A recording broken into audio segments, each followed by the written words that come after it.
Hello everyone. Last class में हम लोगों ने गॉस लॉ के बारे में पढ़ा था और जो बेसिक्स क्वेश्चन थे उसके एप्लीकेशन पे वो हम लोगों ने कंप्लीट किया था। आज जो है हम लोग कंटिन्यूस बॉडीज़ के लिए गॉस लॉ पढ़ेंगे और उसमें जो हमारा सबसे फर्स्ट पार्ट होगा वो होगा कि रॉड के कारण इलेक्ट्रिक फील्ड कैलकुलेट करना है with the help of Gauss law. ठीक है, तो चलिए हम लोग कैलकुलेट करते हैं। इसमें क्या एक्चुअली कि आपके पास एक रॉड है, देखिए ध्यान से, आपके पास क्या चाहिए, एक रॉड है, ठीक, और इस पे कैसा चार्ज है, पॉजिटिव चार्ज है।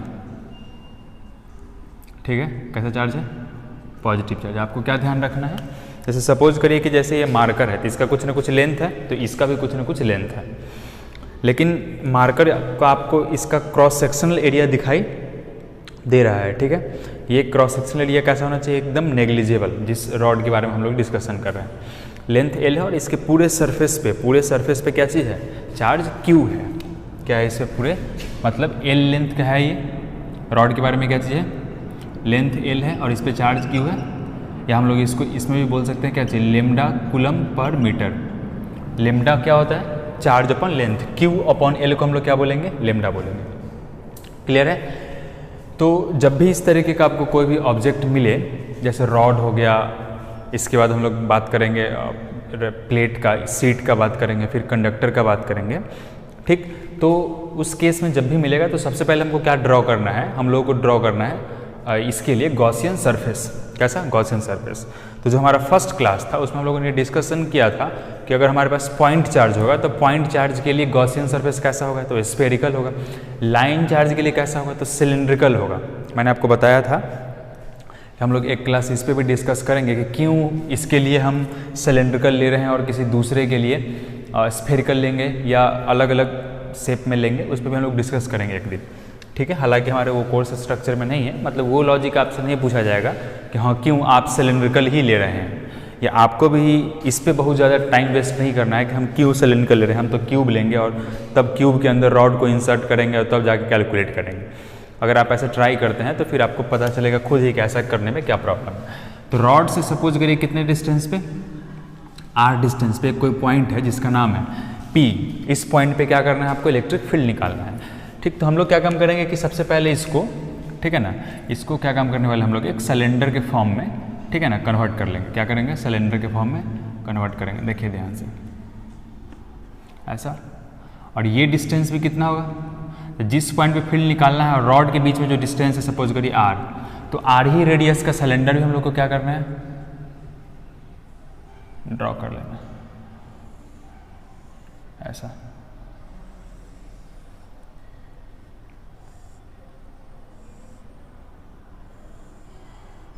इस तरीके से। क्लियर है, ये हो गया r, और इस वाले पॉइंट P पे आपको क्या करना है, फ्लक्स निकालना है, सॉरी इलेक्ट्रिक फील्ड निकालना है इस पॉइंट पे। क्लियर है। तो सोच के देखिए कि इससे फील्ड लाइंस तब कैसे निकलेगा, जो रॉड है यहाँ से जो ब्लू पार्ट दिख रहा है जिसपे पॉजिटिव चार्ज है, तो इससे फील्ड लाइंस कैसे निकलेगा, तो आपको बताया गया था कि कंडक्टर अगर होगा तो हमेशा उससे कैसा होगा, नॉर्मली रेडियली आउटवर्ड, और अगर पॉजिटिव होता तो रेडियली इनवर्ड, और कोई फर्क नहीं पड़ता है। इससे इधर, पीछे वाले साइड से इधर निकलेगा, इस साइड से इधर निकलेगा, मतलब हमेशा क्या होगा, हर एक पॉइंट पे कैसा होगा, परपेंडिकुलर। क्लियर है, मतलब अगर आप इस पार्ट को देख रहे हैं तो इससे डायरेक्ट फ्लक्स निकल के आपकी तरफ जाएगा, एकदम स्ट्रेट, इधर से एकदम इधर जाएगा, और पूरे सरफेस से ही फ्लक्स उसी तरीके से क्या होगा, इमर्ज करेगा। अब यहाँ हम लोग क्या देखना है कि हमारे पास सबसे पहले जो फ्लक्स निकलेगा, ठीक, तो किसी भी एक पॉइंट को हम लोग कंसिडर कर लेते हैं। इधर अगर हम लोग देखें तो फ्लक्स ऐसे निकल जाएगा, इधर अगर हम लोग देखें तो फ्लक्स ऐसे निकल जाएगा, इधर देखें तो फ्लक्स ऐसे निकल जाएगा। देखिए ध्यान से, ऐसे, ठीक है, और इस तरीके से क्या होगा, फ्लक्स रेडियली आउटवर्ड क्या होते जाएगा, निकलते जाएगा। अगर हम लोग उस साइड की बात करें तो हाल ये 3D डायग्राम बनेगा, तो इसको आप एनालाइज कर सकते हैं ज़्यादा अच्छे से। ये जो ऊपर का सेक्शन है ये ऊपर नहीं जा रहा है, एक्चुअली बोर्ड के अंदर जा रहा है। ठीक, इस तरीके से यहाँ से फ्लक्स ऐसे, इसके पीछे वाले फ्लक्स बोर्ड के अंदर जा रहा है। तो अगर हम लोग यहाँ से देखें तो टोटल हमारे पास कितना सरफेस है, तो एक तो सरफेस है ये वाला 1, एक सरफेस है ये 2, और एक सरफेस है 3, और ये कौन सा सरफेस होगा, तो कर्व सरफेस होगा। कौन सा सरफेस होगा, कर्व सरफेस होगा। हम लोगों ने पहले ही पढ़ा है close integration of E dot A is equals to कितना, Q inside upon epsilon naught. तो Q इनसाइड किसके इनसाइड, तो क्यू इनसाइड गॉसियन सरफेस के इनसाइड कितना चार्ज है। तो देखिए फ्लक्स हम लोग कितने सरफेस के लिए लिख सकते हैं, तो टोटल 3 सरफेस है हमारे लिए, तो हम लोग लिखेंगे कि फ्लक्स इलेक्ट्रिक फील्ड तो हमको कैलकुलेट ही करना है ई, ठीक।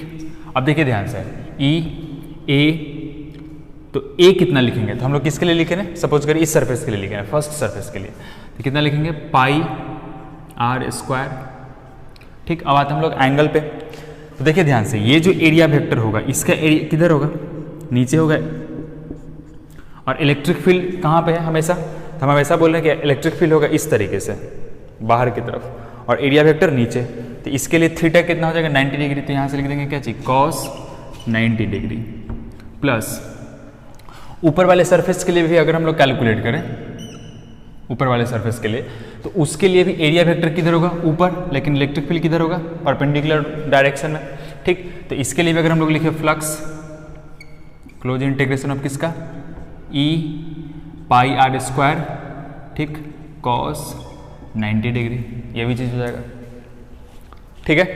फिर लिखे अगर हम लोग प्लस, अब किसके बारे में लिख सकते हैं, तो अब हमको लिखना होगा कर्व सरफेस एरिया के बारे में, किसके बारे में, कर्व सरफेस एरिया के बारे में, इस वाले सेक्शन के बारे में, ठीक। तो हम लोग यहाँ से क्या लिखेंगे क्लोज इंटीग्रेशन ऑफ, देखिए ध्यान से ई, और ये वाला कितना होगा, तो 2 पाई आर इंटू एल, यही तो कर्व सरफेस एरिया होता है किसका, सिलेंडर का, ठीक। और इस केस में इलेक्ट्रिक फील्ड और इसका दोनों का एंगल कितना होगा 0, तो हम लोग यहाँ से कितना पुट कर देंगे cos 0, which is equals to q inside upon epsilon naught.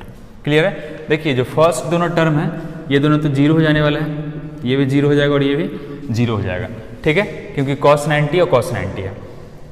तो यहाँ से जो टर्म हमारे पास बचने वाला है वो कितना बचने वाला है, e 2 pi r l is equals to q inside, ठीक है। अच्छा क्यू इनसाइड को हम लोग क्या लिख सकते हैं, देखिए ध्यान से, यहाँ से होगा Q upon L is equals to lambda, ठीक। तो क्यू इज इक्वल्स टू क्या होगा लेमडा एल, ठीक। तो यहाँ से हम लोग बात करें तो कितना लिख देंगे हम लोग lambda L by epsilon naught, ठीक। यहाँ एल से एल क्या हो गया कैंसिल, 2 पाई आर को हम लोग नीचे ले आएंगे, देखिए इलेक्ट्रिक फील्ड हमारे पास क्या आ गया lambda upon 2 pi r epsilon naught. Clear है। यही होगा क्या चाहिए electric field due to a rod, मतलब रॉड है तो रॉड से आर डिस्टेंस पे, आर कैसा डिस्टेंस है रॉड से एकदम परपेंडिकुलर डिस्टेंस है, कैसा डिस्टेंस है परपेंडिकुलर डिस्टेंस है, इतना होगा। इसको थोड़ा सा हम लोग और स्टैंडर्ड कर देते हैं, ऊपर भी 2 से मल्टीप्लाई कर दीजिए और नीचे भी 2 से मल्टीप्लाई कर दीजिए, तो ऊपर में कितना हो जाएगा 2 लेमडा और नीचे कितना हो जाएगा 4 पाई एप्सिलॉन नॉट, ठीक। तो 1/4 पाई एप्सिलॉन को हम लोग क्या लिख सकते हैं कि तो 2 के लेमडा अपॉन क्या हो जाएगा आर, ठीक।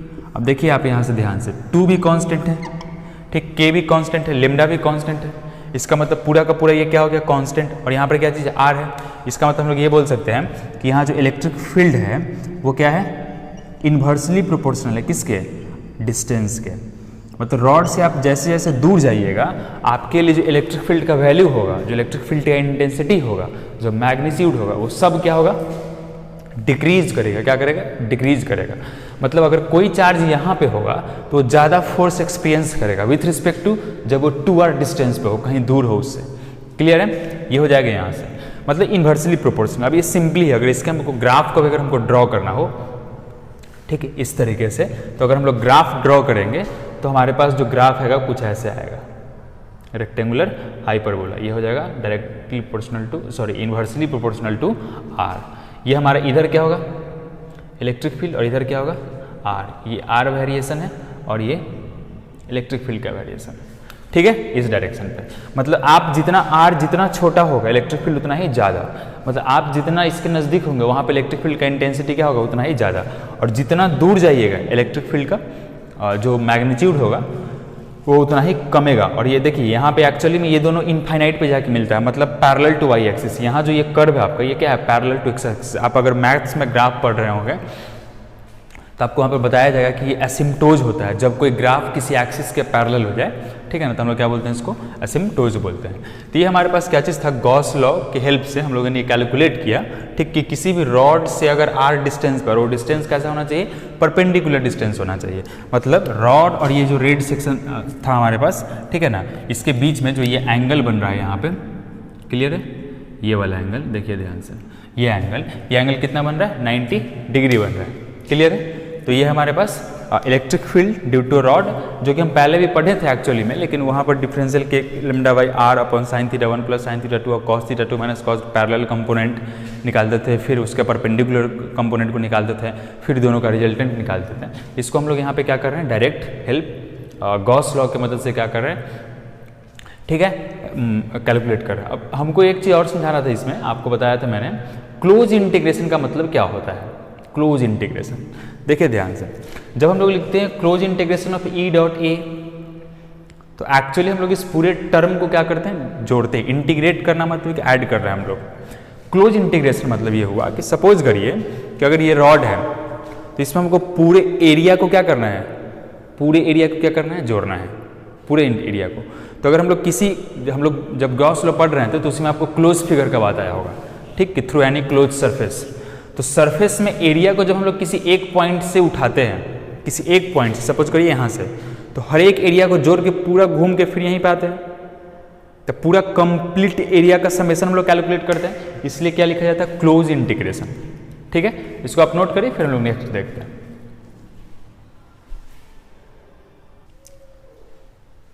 ओके, अब जो नेक्स्ट है हमारे पास, ठीक है, वो क्या चीज है, electric field. Electric field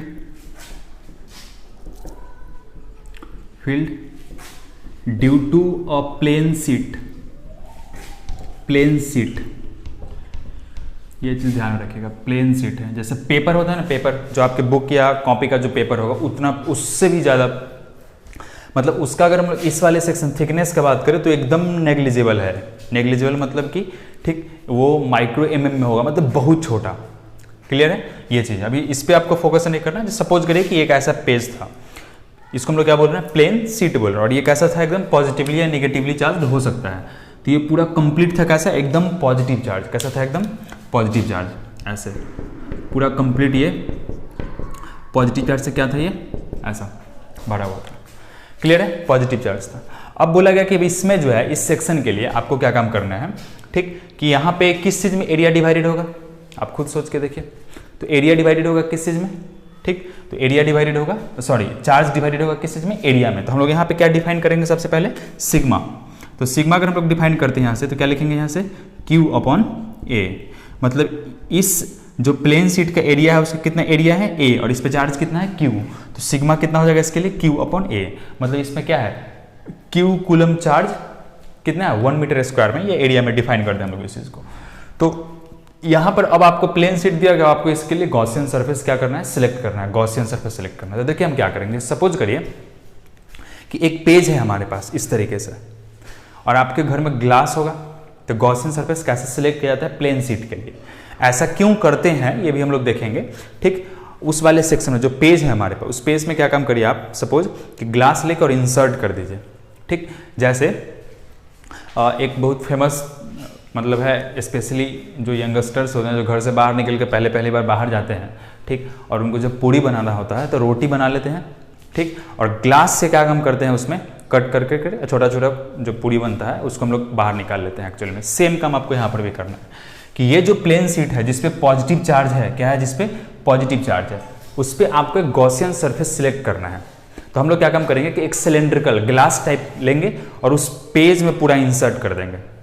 suppose करिए पूरा इंसर्ट कर दिए इस तरीके से कि ग्लास का एक इंड इधर, दूसरा इंड इधर, और बीच में पूरा का पूरा पेज आ गया, ठीक। तो सपोज करिए कि अगर कोई आदमी इधर से देख रहा होगा तो उसको क्या दिखेगा, तो उसको दिखेगा कि यहाँ पे इस वाले सेक्शन पे जो अंदर है यहाँ पे, ठीक, उसको दिखेगा कि एक सर्कल है जिसपे बहुत सारा क्या है, पॉजिटिव चार्ज है, जिसपे कैसा है, बहुत सारा पॉजिटिव चार्ज है, ठीक है। तो प्लेन शीट के लिए गॉसियन सरफेस ऐसा सिलेक्ट करते हैं, सिलेंड्रिकल, ठीक।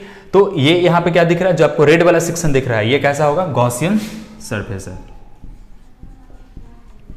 Gaussian surface.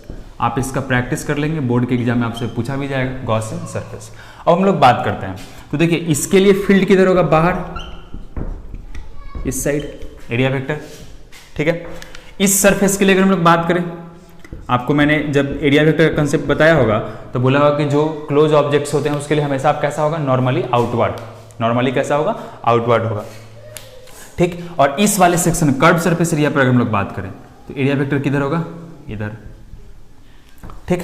और आप ध्यान से देखिए, सपोज करिए कि यहाँ पे है ये ऐसे, ठीक, और इस वाले सेक्शन ये तो थिकनेस है ही नहीं, इस वाले से ये तो थिकनेस है ही नहीं, ठीक, सिर्फ किस पे जा रहा है, सिर्फ और सिर्फ इस वाले फेस पे चार्ज है, तो कैसे निकलेगा, इससे फील्ड बाहर निकलेगा, ठीक, और इससे फील्ड बाहर निकलेगा सिर्फ इस दोनों डायरेक्शन में, जो कि आपके पास है, एक ये वाला एरिया है और एक दूसरा ये वाला है।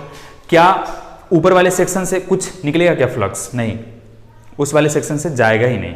मतलब इलेक्ट्रिक फील्ड या तो रेडियली राइटवर्ड या रेडियली लेफ्टवर्ड ही होने वाला है, ठीक। मतलब अगर हम लोग इससे बात करें तो हमारे पास इलेक्ट्रिक फील्ड सिर्फ ऐसा डायरेक्शन में होने वाला है, इस डायरेक्शन में, क्लियर है, ठीक, या इस डायरेक्शन में अगर हम लोग इधर बात करें तो इस सरफेस के लिए, ठीक, ऊपर नहीं जाएगा।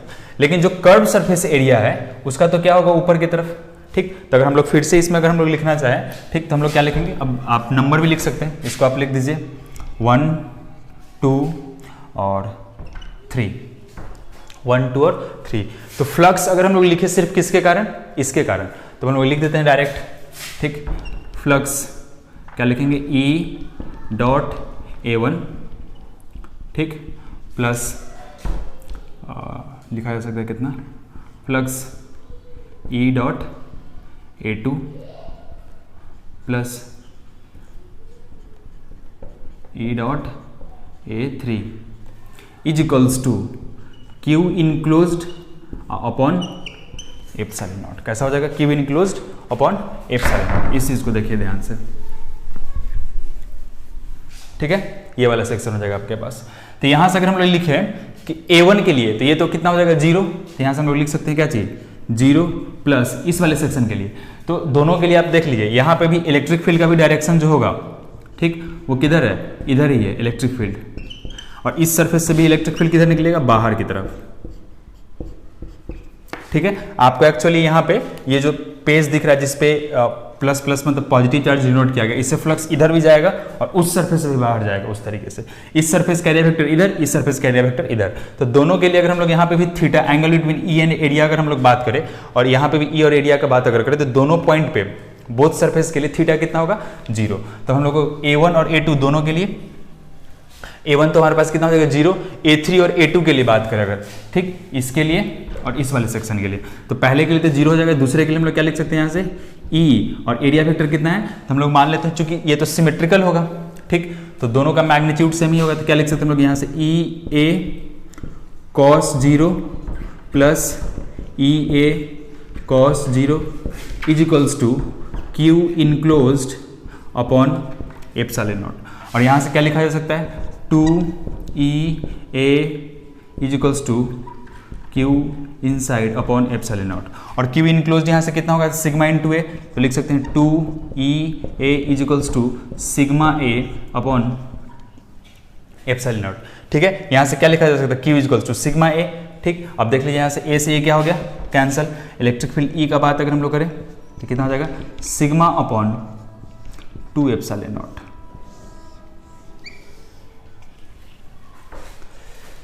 ठीक है। E is equals to sigma upon 2 epsilon naught. मतलब ये हुआ कि अगर प्लेन सीट है, प्लेन सीट अगर रखा हुआ है ऐसे करके, जैसे सपोज करें कि ये जो बोर्ड है, ये पूरा बोर्ड ही कैसा है, प्लेन सीट है, कैसा है, प्लेन सीट, और इसमें हमको इसको इंसर्ट कर दिया ऐसे, तो इस वाले सेक्शन से इधर निकलेगा फील्ड बाहर, और इस बोर्ड पे ही अगर पूरा का पूरा पॉजिटिव चार्ज हो तो कैसे निकलेगा, फील्ड रेडियली आउटवर्ड, बाहर की तरफ निकलेगा और उस साइड भी जाएगा। तो अगर आपसे पूछा जाए कि बोर्ड से 10 सेंटीमीटर पे कितना होगा, तो कितना होगा, इतना ही, सिग्मा बाई 2 एप्सिलॉन नॉट। सबसे पहले इंपॉर्टेंट चीज तो ये है, आप देखिए sigma charge upon area constant है, 2 भी कांस्टेंट और एप्सिलॉन नॉट भी कांस्टेंट है। मतलब ये हुआ कि यहाँ पर तो E जो है वो डिस्टेंस पे डिपेंड ही नहीं कर रहा है, यहाँ पर डिस्टेंस का कोई मतलब फंक्शन है ही नहीं, ये भी कांस्टेंट है, ये भी कांस्टेंट है, ये भी कांस्टेंट है, क्लियर है। मतलब कि इस पूरे बोर्ड से अगर इस पे अगर ये थिन सीट होता या प्लेन सीट होता, तो इससे अगर x डिस्टेंस पे इलेक्ट्रिक फील्ड होगा उतना ही 2x पे होगा, उतना ही 3x पे होगा। मतलब कि हम लोग यहाँ से लिख सकते हैं क्या चीज, ये पूरा का पूरा क्या होगा, कांस्टेंट होगा, क्या होगा, कांस्टेंट, ठीक है। और इसका अगर हम लोग ग्राफ बना दें किसी भी प्लेन सीट के लिए, ठीक, तो ये डायरेक्ट क्या होगा, यहाँ से इलेक्ट्रिक फील्ड अगर हम लोग इधर लिखें और इधर क्या लिख दें r, तो ये तो इंडिपेंडेंट है, तो किसी भी r के लिए हम लोग यहाँ से लिख सकते हैं कितना सिग्मा बाई 2 एप्सिलॉन नॉट ये।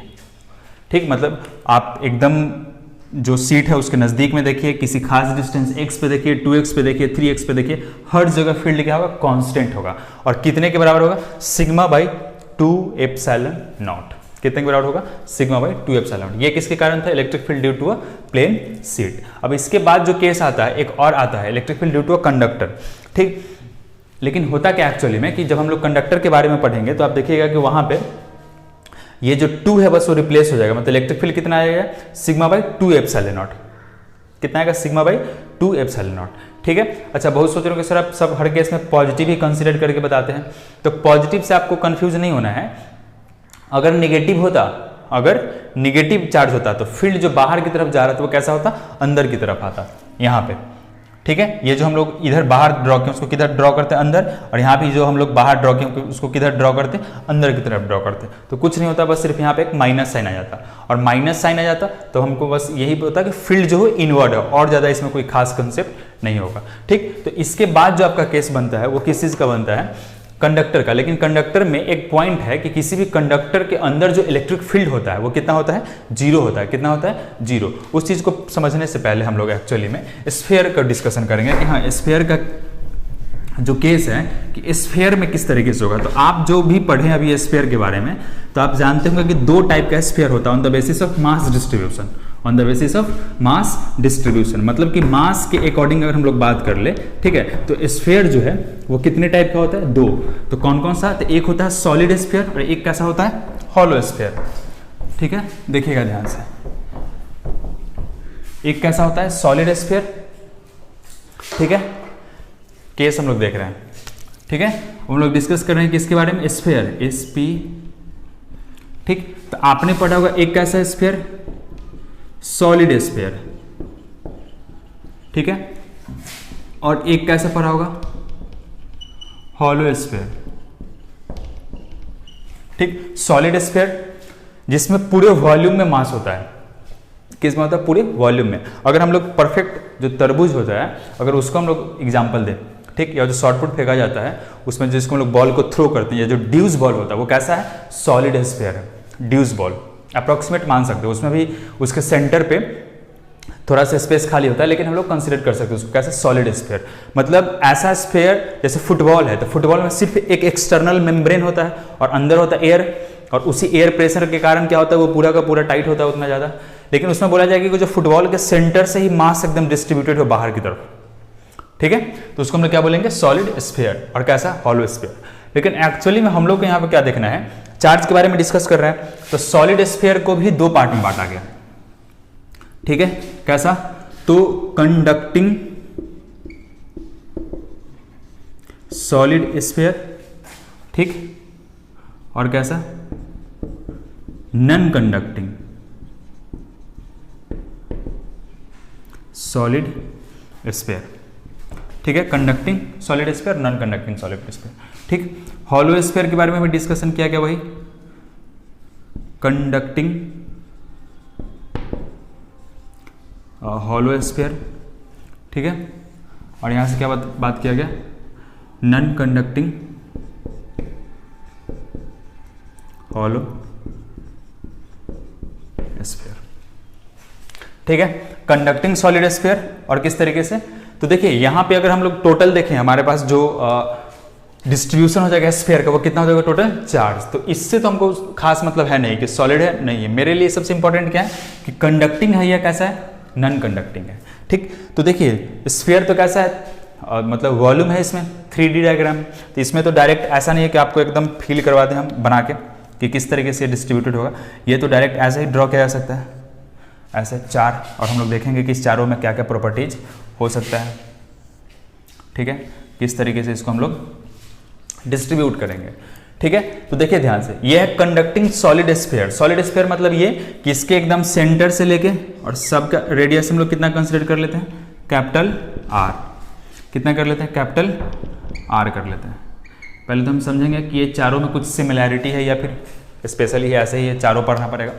तो कंडक्टिंग सॉलिड स्फीयर है, कैसा कंडक्टिंग सॉलिड स्फीयर। देखिए कंडक्टिंग सॉलिड स्फीयर कहने का क्या मतलब हुआ कि ये स्फीयर है जैसे ही आप इस पे चार्ज रखें तो इसमें तो कंडक्शन का एबिलिटी है, तो चार्ज क्या होगा कि डिस्ट्रीब्यूट होगा।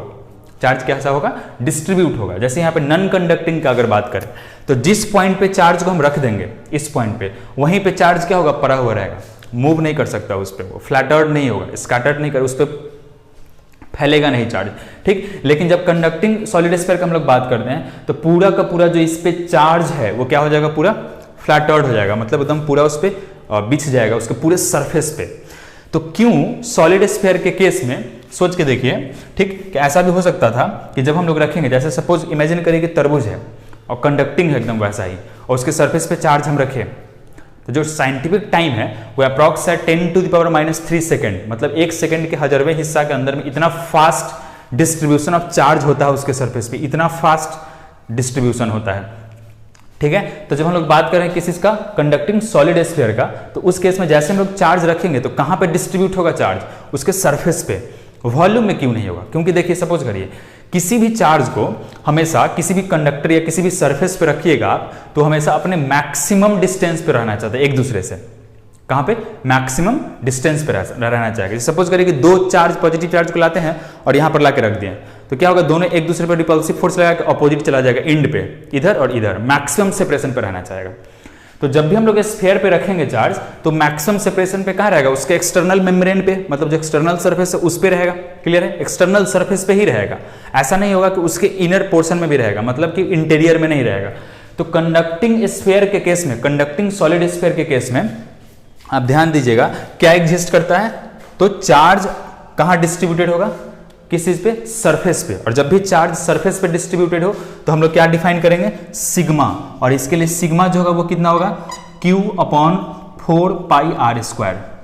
देखिए ये ध्यान से, ये फर्स्ट है कि सिग्मा है, तो इससे आप डायरेक्ट लिंक कर सकते हैं कि सिग्मा मतलब है क्या चीज? कि चार्ज अपॉन एरिया। और कहां पे? 4πr², ठीक। 4πr² क्या होता है? सरफेस एरिया होता है किस चीज का? स्फीयर का, ठीक है।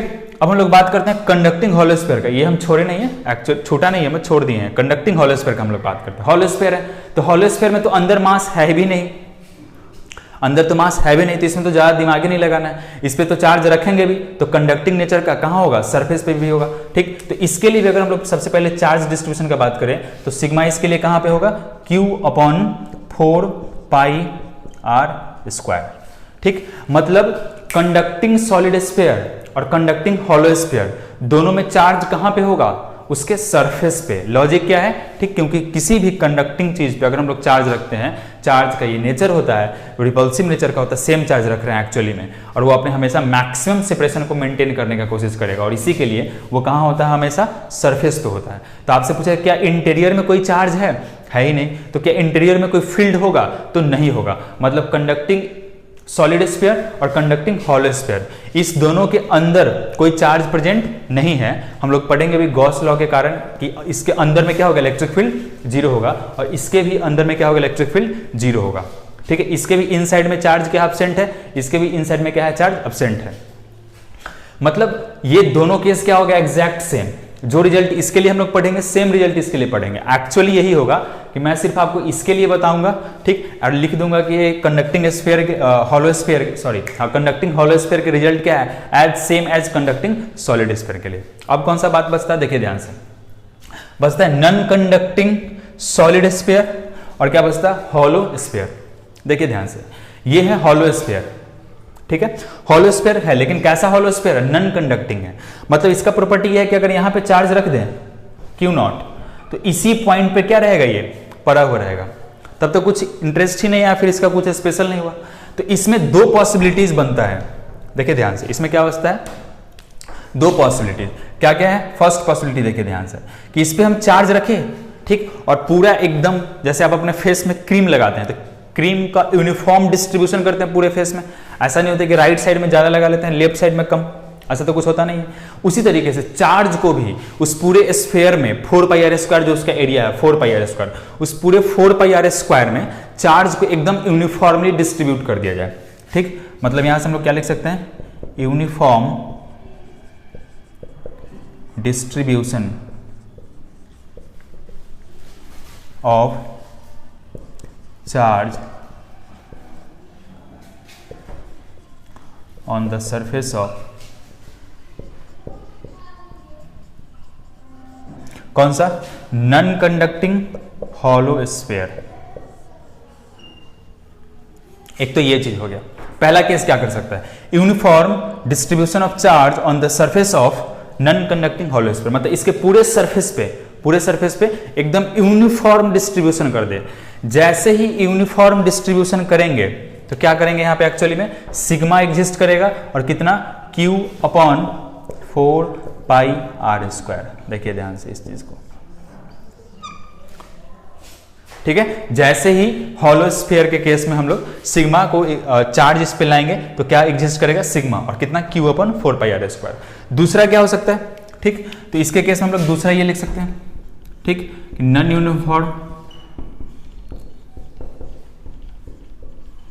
Uniform distribution of charge.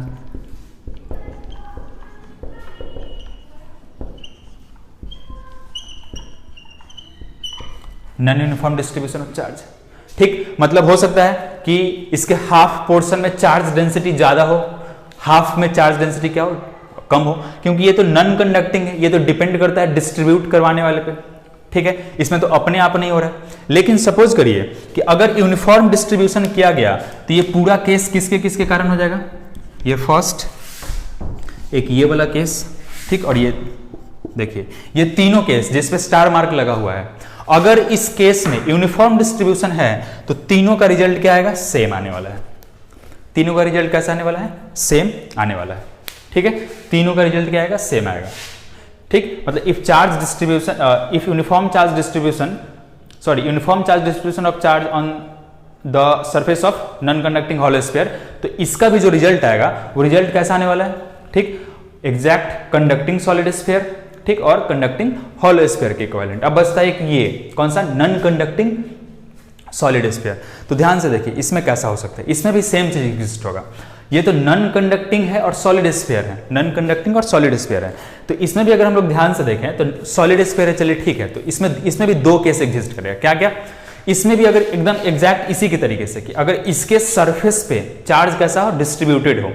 इसके सरफेस पे चार्ज डिस्ट्रीब्यूटेड, यूनिफॉर्म, एकदम सॉलिड है लेकिन पूरे सरफेस पे डिस्ट्रीब्यूटेड है, पूरे सरफेस पे, तो इसका भी रिजल्ट, चारों का रिजल्ट सेम हो जाएगा। मतलब चारों के लिए एक चीज कॉमन है, ठीक, वो सॉलिड हो, हॉलो हो, कंडक्टिंग हो, नॉन कंडक्टिंग हो, अगर चार्ज सबके सरफेस पे और कैसा एकदम यूनिफॉर्मली डिस्ट्रीब्यूटेड है, ठीक, चारों केस में अगर चार्ज सरफेस पे मतलब 4πr² में यूनिफॉर्मली डिस्ट्रीब्यूटेड है चारों पे, ठीक, तो रिजल्ट उस केस में हर चीज का क्या होगा? सेम होगा।